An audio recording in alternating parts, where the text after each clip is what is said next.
வணக்கம் வியூவர்ஸ். ஸ்ரீமத் பாகவதம். ஸ்ரீமதி கீதா வீரராகவன் எளிய தமிழில் எழுதிய ஸ்ரீமத் பாகவதம் பகுதி 193 காண்போமா?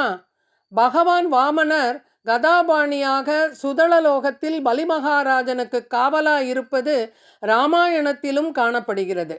ராவணன் மகாபலியுடன் சண்டையிட்டு ஜெயிக்க சுதளலோகத்திற்கு வந்தான். அவனிடம் அங்கு காவலாய் நின்றிருந்த குள்ள வாமனன் யார் என்று கேட்க, நான் தான் ராவணன், மகாபலியுடன் சண்டையிட வந்துள்ளேன் என்று கூறினான். அதற்கு வாமனன், இங்கு காவலாளியாக உள்ள என்னிடம் முதலில் மோதிவிட்டு உள்ளே போய்ப்பார் என்று ராவணனை ஒரே அடியாய் அடித்து தூக்கி எறிந்தார். ஸ்ரீ சுகர் கூறினார், பகவான் வாமனன் இவ்வாறு கூறியதும் அனைவராலும் போற்றப்பட்ட பலிமகாராஜன் கண்களில் கண்ணீர் மல்க குரல் தழுதழுக்க கூப்பிய கரங்களுடன் பின்வருமாறு பதிலளித்தார். பகவானே, அசுரனாகிய என்னிடம் தாங்கள் காட்டிய இந்த கருணையானது தேவர்களுக்கு கூட ஒரு பொழுதும் அடையப்பட முடியாததாகும். தங்களுக்கு என்னுடைய வணக்கங்கள். ஸ்ரீ சுகர் கூறினார். இவ்வாறு பேசிய பின் பலிமகாராஜன் வாமனருக்கும் பிரம்மதேவர் மற்றும் சிவபெருமானுக்கும் தன்னுடைய வணக்கங்களை சமர்ப்பித்தார். பிறகு மகாபலி சக்கரவர்த்தி வருணபாசத்தில் இருந்து விடுபட்டு பகவான் கூறியபடி சுதளலோகத்திற்கு செல்ல தயாரானார்.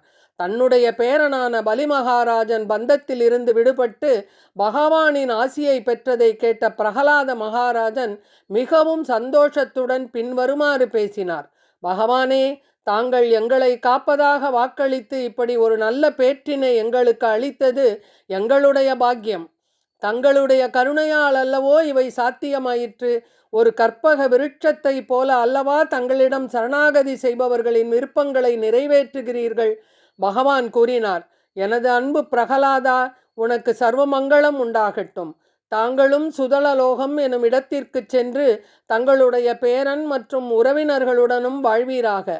சங்கு, சக்கரம், கதை மற்றும் தாமரை ஆகியவற்றை கையில் ஏந்தி உள்ள எனது தோற்றத்தை உம்மால் அங்கும் காண இயலும். பலன் கருதும் செயல்களிடம் இனி உங்களுக்கு பந்தம் ஏற்படாது. ஸ்ரீ சுகர் தொடர்ந்து கூறினார், எனது அருமை பரீட்சித்து ராஜனே, எல்லா அசுரர்களுக்கும் தலைவராகிய பிரகலாத மகாராஜன் தனது பேரன் மகாபலி சக்கரவர்த்தியுடன் சேர்ந்து அனைவரையும் வணங்கி பின் சுதளலோகத்திற்கு சென்றார். அதன் பின்னர் பகவான் வாமனர் யாகசாலையில் அமர்ந்திருந்த சுக்கராச்சாரியாரிடம் பேசத் தொடங்கினார். பிராமண சிரேஷ்டரான சுக்கராச்சாரியாரே, யாகங்களை செய்வதில் ஈடுபட்ட உமது சீடரான பலிமகாராஜனின் குற்றத்தை விளக்கி கூறுவீராக. தகுதியுள்ள பிராமணர்களின் முன்னிலையில் தீர்மானிக்கப்படும் பொழுதுதான் இக்குற்றம் செல்லாதவையாகிவிடும். பிரகலாத மகாராஜனும் பலிமகாராஜனும் சுதளலோகத்திற்கு சென்ற பிறகு சுக்கராச்சாரியாரிடம் இந்த கேள்வியை வாமனர் கேட்டார். இப்பொழுது இந்த இடத்தில் பலிமகாராஜன் இல்லாவிட்டாலும் எந்த காரணத்தினால் எதற்காக சுக்கராச்சாரியார் பலிமகாராஜனை சபித்தார், அந்த காரணத்தை பகவான் கேட்டார். பலிமகாராஜனிடம் எந்த குறையும் இல்லை. ஆனால் சுக்கராச்சாரியார் தன்னுடைய அறிவுரையை அவர் ஏற்றுக்கொள்ளாத கோபத்தினால் தேவையில்லாமல் சபித்து விட்டார். இருப்பினும் குருவினுடைய சாபம் பலிமகாராஜனுக்கு நன்மையிலேயே முடிந்தது.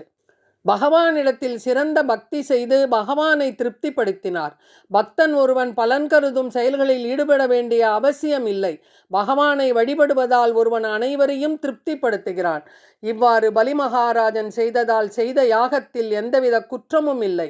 சுக்கராச்சாரியார் கூறினார், பகவானே, தாங்களே யக்ஞ புருஷராவீர். எல்லா யாகங்களும் தங்களுக்கே அர்ப்பணிக்கப்படுகிறது. பலிமகாராஜன் தங்களை யாகத்தில் திருப்திப்படுத்தியதால் செய்யப்பட்ட இந்த யாகத்தில் குறைகள் இருப்பதற்கு வாய்ப்பு ஏது? ஸ்ரீமத் பாகவதம். ஸ்ரீ சுக்ரவுவாச மந்திரதஸ்தந்திரதஸ்சித்ரம் தேச காலார்க வஸ்துதக சர்வம் கரோதி நிச்சித்ரம் அனுசங்கீர்த்தனம் தவ. யாகம் செய்யும் பொழுது சொல்லும் மந்திரத்தில் குறை இருந்தாலும் செய்யும் வழிமுறைகளில் குறை இருந்தாலும் பகவானே தங்களது நாமத்தை சொல்லும் பொழுது, நாமத்தை பாடும் பொழுது அனைத்தும் குற்றமற்றவையாக மாறிவிடும்.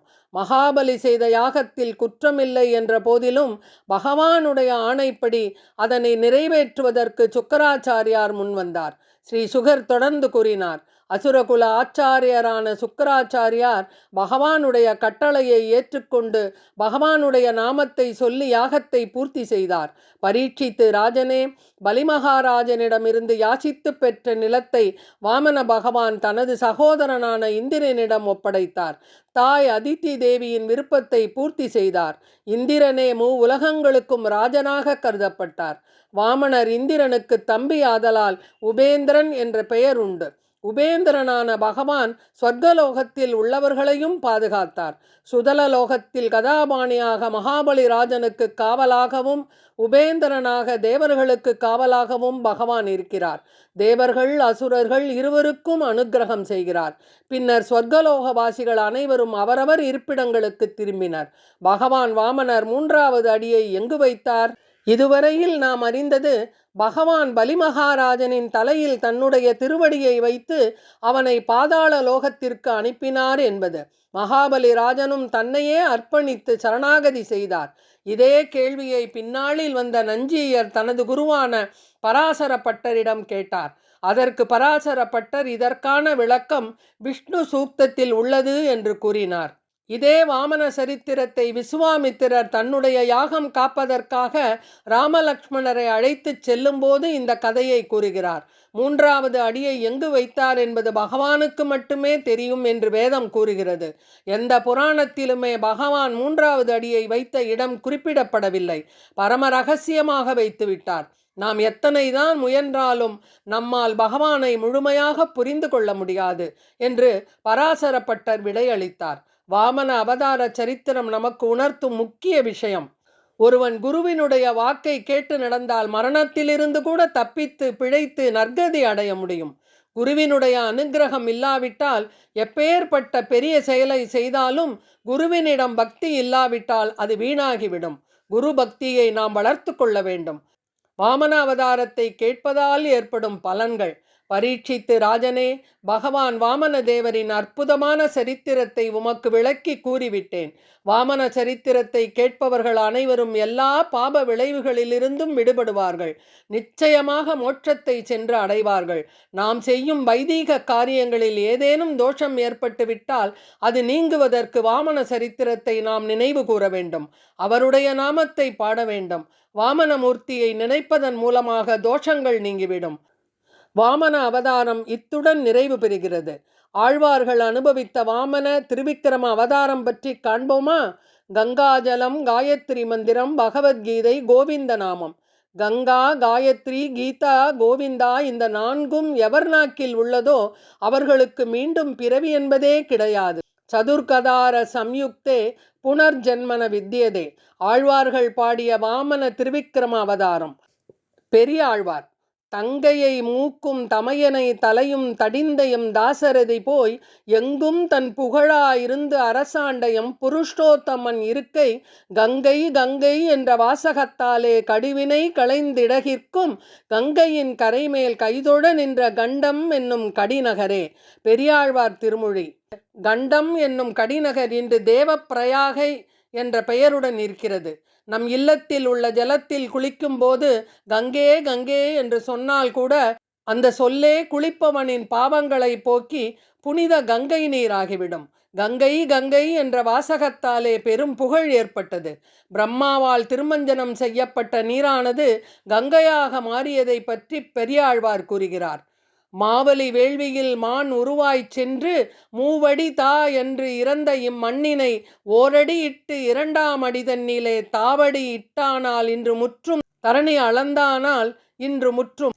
பொய்கையாழ்வார் தன் முதல் திருவந்தாதியில் பொன்னாழி கையால் நீ மண்ணிறந்து கொண்ட வகை என்று சம்சாரிகளுக்கு தன் உடலை சிறியவனாக சுருக்கி கொண்டு நீ மாவலியிடம் பூமியை யாசித்த எளிமை குணத்தில் ஈடுபட்ட ஆழ்வார் இதென்ன மாயம் என்று மோகித்து நிற்கிறார்.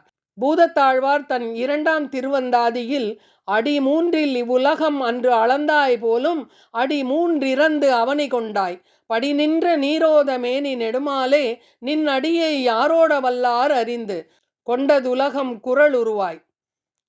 வாமன வடிவில் மாவலியிடம் சென்று யாசித்து பூமி முதலிய உலகங்களை ஆக்கிரமித்தும் நீ அன்று உலகளந்தாய். நீண்ட திருமாலே உலகத்தை 2 அடியால் அளந்ததை எண்ணி எண்ணி புகழ்கிறார். பேயாழ்வார் தம் 3ஆம் திருவந்தாதியில் அடிவண்ணம் தாமரை அன்றுலகம் தாயோன் உலகங்களை தாவி அளந்த பெருமானுடைய திருவடிகள் தாமரை போல் சிவந்திருந்த அழகை அனுபவிக்கிறார். மண்ணளந்த பாதமும் மற்றவையே உலகளந்த திருவடிகளும் தாமரை மலரை ஒக்கும் என்கிறார். வாய்மொழிந்து வாமனனாய் மாவலிபால் மூவடி மண் நீ அளந்து கொண்ட நெடுமாலே வாமனனாகி மாவலியிடம் சென்று மூவடி நிலத்தை இறந்து பெற்று அதை அளந்து கொண்ட உன் திருவடிகளில் எனக்கு நித்திய கைங்கரியத்தை தந்தருளி உன்னுடைய அனுபவத்துக்கு இடையூறான சம்சார பயத்தையும் மாற்றி அருள வேண்டும் என்கிறார். நம்மாழ்வார் தன் பெரிய திருவந்தாதியில் சீரால் பிறந்து சிறப்பால் வளராது பேர் வாமனா காக்காள் பேராளா பெருமானே சிறப்புடன் பிறந்தான் சிறப்புடன் வளர்ந்தான் என்று புகழும்படி இல்லாமல் வாமனன் என்னும் குள்ளனாக அவதரித்து பூமியை தானமிக்கு பெற்றது மாயம். நின் மாயங்களை நான் தெரிந்து கொள்ளும்படி கூறுவாய் என பெருமாளை கேட்கிறார். வாமன திருவிக்கிரம அவதார கஷேத்திரங்கள். ஆழ்வார்களால் அனுபவித்த வாமனனை திருவிக்கிரமனை காஞ்சிபுரத்தில் உலகளந்த பெருமாளாக தனது வலது கரத்தால் ஒரு விரலை காட்டியபடி வலது கால் மாவலி தலைமேல் கால் வைத்தபடியும் இடது காலை உயர தூக்கியபடியும் சேவிக்கலாம்.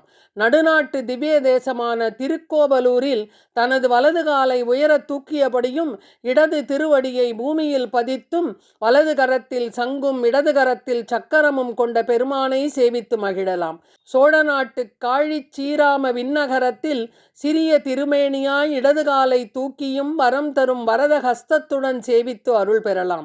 திருநீர்மலையில் உலகளந்த பெருமாளாகவும் திருவரங்கத்தில் சிறிய மூர்த்தியாக வாமன வடிவில் கையில் குடையுடன் திருக்குறள் அப்பனாகவும் சேவித்து மகிழலாம்.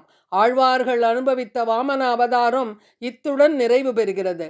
மற்ற அவதாரத்தை பற்றி ஸ்ரீமத் பாகவதம் பகுதி 194 காண்போமா? நன்றி, வணக்கம்.